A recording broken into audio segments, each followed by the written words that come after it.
វិរិយកីឡាករនីខាន់ជេសាជាកីឡាករនីប្រភេទកីឡាជីគិតស៊ូម្ចាស់មេដាយមាសស៊ីហ្គេមមេដាយមាសកីឡាអាស៊ីនិងម្ចាស់មេដាយមាសពិភពលោកបានកំពុងនាំយកគ្រឿងគប់កីឡាស៊ីហ្គេមលើកទី32មកកាន់កន្លែងប្រារព្ធពិធី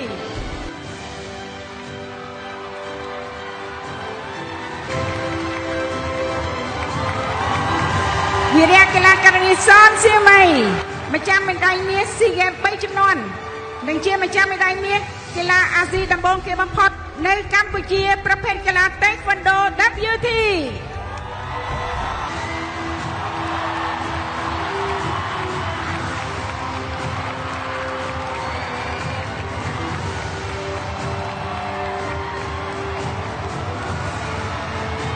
លោកអ្នកនាងជាទីគោរពនិងជាទីមេត្រី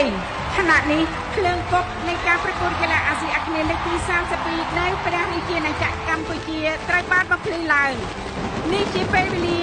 ដែលប្រជាជនកម្ពុជាបានទន្ទឹងរង់ចាំយ៉ាងអន្ទះសារអស់រយៈពេល64ឆ្នាំនៃព្រឹត្តិការណ៍កីឡាអាស៊ីអាគ្នេយ៍នៅព្រះរាជាណាចក្រកម្ពុជាចូលយើងចងចាំនៅរាត្រីនេះដែលជារាត្រីដ៏អស្ចារ្យក្នុងអំឡុងពេលដែលប្រទេសជាតិកម្ពុជាយើងកំពុងមានការអភិវឌ្ឍមានសុខសន្តិភាពពេញបរិបូរណ៍ក្រោមមាគ៌ាដឹកនាំដ៏ឈ្លាសវៃប្រកបដោយគតិបណ្ឌិតរបស់សម្ដេចតេជោប្រមុខរាជរដ្ឋាភិបាលកម្ពុជា